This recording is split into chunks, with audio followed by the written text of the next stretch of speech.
Good morning, everyone. I am Arvind Soni, your English teacher from ABPS Orela. Today I am going to continue the remaining pages of Chapter 4, The Boy Who Saved Holland, Part 2. Now, let's move on the main content of this chapter. One day he roamed further than he had ever gone. एक दिन जो बालक था वो रोम means होता है चलना, भटकना, टहलना, मतलब कहीं पर जाना. Further than he had ever gone. Further means थोड़ा आगे, मतलब नॉर्मली जहां तक वो जाता था उससे थोड़ा आगे वो चला गया. Much further than he had intended. Intended मतलब होता है इरादतन, इरादे से वो चलता गया और आगे की ओर बढ़ता गया. The sky was darkening when he turn towards home. जब वो लौटने के लिए हुआ तो स्काई वॉज डार्कनिंग मतलब थोड़ा अंधकार होने लगा. यानी जब तक उजाला था तब तक वो आगे बढ़ता गया और जब थोड़ा अंधेरा होने लगा तो वापस लौटने लगा. There was no time to watch anything except the shady. अब उसके पास इतना समय नहीं था कि वो कुछ देख सके एक्सेप्ट शेडी मीन्स ऐसा कुछ जो थोड़ा संदेहात्मक हो, डाउटफुल हो. ठीक है. Unfamiliar road. अनफेमिलियर मीन्स ऐसा रोड जो कि उससे वो परिचित ना हो. यानी जब आप कभी पहली बार घर से बाहर निकलते हो और जहां तक आप अक्सर जाया करते हो उसके बाद अगर आप चले गए तो हो सकता है कि आपको फिर रिटर्निंग में कुछ प्रॉब्लम हो सकती है, क्योंकि सड़कें जो हैं वो अनफेमिलियर आपकी होंगी, आप उनसे परिचित नहीं होंगे, तो इस तरह की कुछ प्रॉब्लम हो सकती है. It was a still chill stormy evening. मतलब जो शाम थी वो थोड़ी ठंड से भरी हुई थी. The birds had gone to their nests. There was no sound in the air except Hendrik listening intently. कोई भी जो बर्ड्स थे वो अपने घर जा चुकी थी और कोई उसे आवाज सुनाई नहीं दे रहा था. Henrik but in the air except Henrik listen intently. उसको कुछ आवाज सुनाई दिया. He did not want to believe what he heard, but he knew only too well what it was. जो उसे साउंड सुनाई दिया वो तो समझ गया कि क्या हो सकता है. It was the sound of water. ये पानी के गिरने की आवाज थी. Nothing much, only a trickle. Trickle means होता है बूंद बूंद टपकने की आवाज. जैसे कभी कभी आप देखते होंगे हमने हमारे घर के जो बाथरूम है उसमें कभी नल हल्का खुला रह जाता है और नीचे बाल्टी अगर लगी है तो पानी के गिरने की आवाज हमें दिन में तो नहीं समझ में आएगा, बट जैसे जैसे चारों तरफ साइलेंट फैलता है, यानी बिल्कुल स्टिल हो जाता, शांत, तो पानी के टपकने की आवाज हमें सुनाई देती है. ठीक वैसा ही टपकने की आवाज यहां भी उसे सुनाई दे रहा था. But Henrik knew what it would mean. लेकिन हेनरिक जानता था कि इसका क्या मतलब है. He knew that the trickle would soon become a gurgle. Gurgle means होता है bubbling sound made by water, यानी पानी के बहने की आवाज. जैसे पहले अगर कम पानी बहता है तो थोड़ा हल्का आवाज होता है, टपकने की आवाज होती है, बट धीरे धीरे वो एक बड़े गरगल के रूप में तेजी से बाहर साउंड करते हुए निकलने लगता है.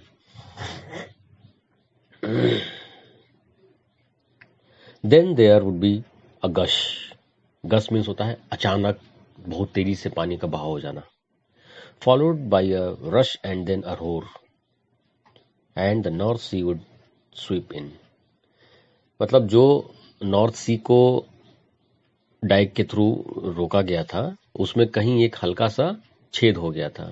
और ये वाकई में सीरियस मैटर है, क्योंकि धीरे धीरे पानी जो होता है वो अपना रास्ता खुद बना लेता है, और अगर उसे सही समय पर प्रिवेंट न किया जाए, मेंड न किया जाए, रिपेयर न किया जाए, तो धीरे धीरे पानी जो बूंद है वो बूंद से बहुत जल्दी वो एक भयानक रूप ले लेगा और पानी शहर के अंदर चला जाएगा. For a moment he stood bewildered. bewildered means surprise and confused.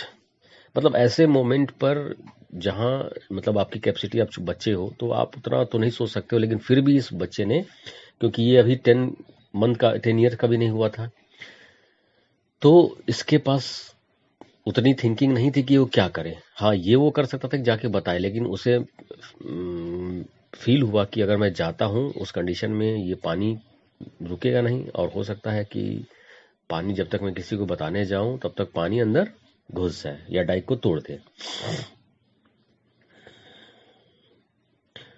It was growing dark, अंधेरा बढ़ रहा था।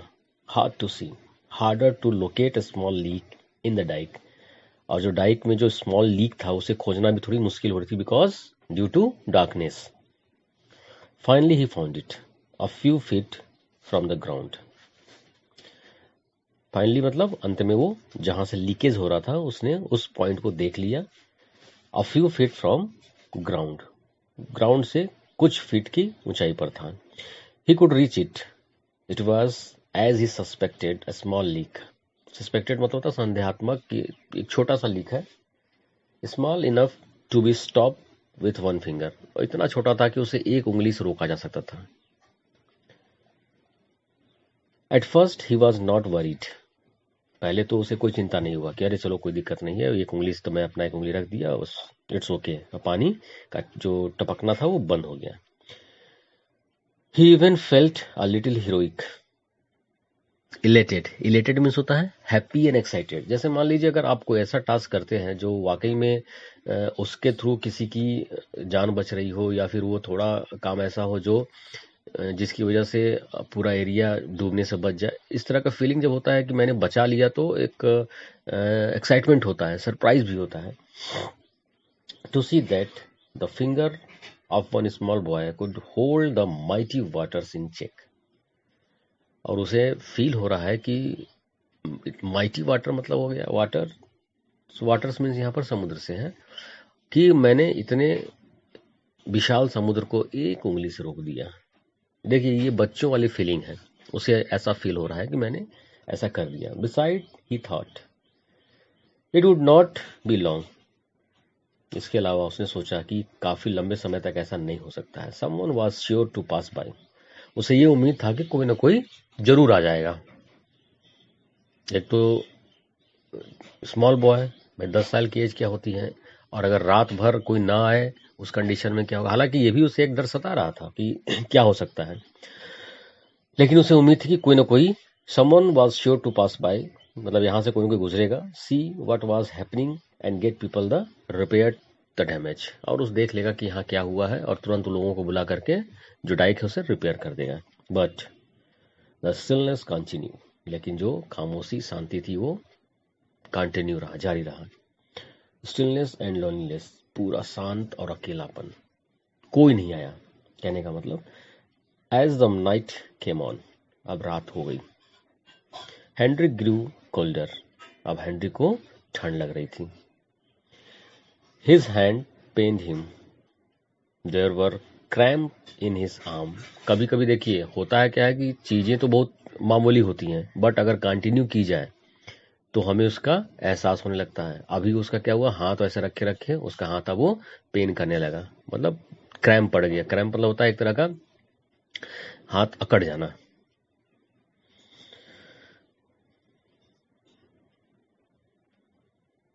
Soon his entire sight felt numb.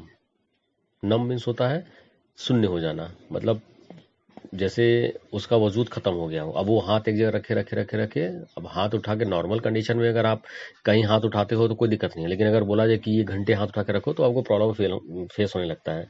तो ऐसा ही सही हुआ, उसका जो वन साइड था, जिस जिस हाथ से उसने उस डाइक के होल को बंद किया था, वो नम हो गया। He could not tell how long he had hunched. Hunch means होता है leaned forward with shoulders raised, मतलब आप डाइक में जो वो छेद था वो थोड़ा नीचे था, तो आप झुक करके उसके ऊपर उसको अपने हाथ से पकड़े हुए थे, यानी उसकी बॉडी अब पेन करने लगी। Their hours seemed to pass, कई घंटे, hours seemed to pass, कई घंटे बीतने लगे। He called and cried, but there was no answer. अब वो कह लीजिए एक तरह से डर गया, अब वो चिल्लाने लगा हेल्प के लिए, बट वहां कोई नहीं था। नो हेल्प केम, कोई मदद नहीं आई। द पेन फ्राइटेंड हिम, अब जो दर्द था उसे डराने लगा। But he could not take his finger from the dyke, लेकिन उसने अपना उंगली उस डाइक से नहीं हटाया। द एयर वॉज फ्रीजिंग, अब हवा जो है वो जमाने वाली, मतलब ठंडी हवा हो गई बिल्कुल।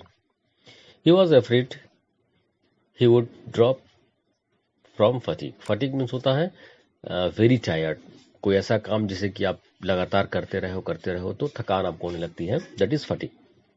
अब उसे ऐसा फील हो रहा था, उसे डर लग रहा था कि मैं कहीं गिर न जाऊं बिल्कुल थकान की वजह से। He stamped his feet to stamp out the cold, stamp means होता है जैसे पैर को जमा देना पूरी तरह से। अब वो अपने पैर को पूरी तरह से जमा दिया है, क्यों? क्योंकि वो डर रहा था कि अगर मैं हटता हूं, दिख रहा आपको, लुक हियर, ये जो डाइक है उसमें लीक है, और लीक धीरे धीरे थोड़ा सा पानी का जो फ्लो है वो ट्रैकल से अब गरगल के उसमें फॉर्म में आ गया है, देखिए पानी यहां से टपक रहा है। तो उसने छोड़ा नहीं, उंगली नहीं हटाई, और वो जमा रहा। He rubbed his still arm with the finger of his other hand to keep the blood flowing, अपने दूसरे हाथ से, जो हाथ उसका फ्री था, उससे उसने अपने उस हाथ को, जिस हाथ से उसने डाइक को बंद कर रखा था, उसको थोड़ा सा रब किया, यानी रगड़ना, ताकि ब्लड सर्कुलेशन चलता रहे। He was digi, digi means होता है चक्कर जैसा फील होना। Pain stabbed every part of his body, stab means होता है जैसे पिन, चुभना, कोई चीज चुभने लगी, मतलब उसके पूरे शरीर में दर्द होने लगा। But he would not remove his finger from the dyke, फिर भी उसने अपनी उंगली को डाइक से नहीं हटाया। Continue next page. It was almost down when he saw the man with a lantern in his hand, अब लगभग डाउन मीन्स होता है सुबह होने वाला था। उसने क्या देखा? एक मैन जो कि लैंटर्न हाथ में लिए हुए आ रहा था। हेनरिक ऑलमोस्ट फेंटेड, लगभग वो बेहोश होने वाला था।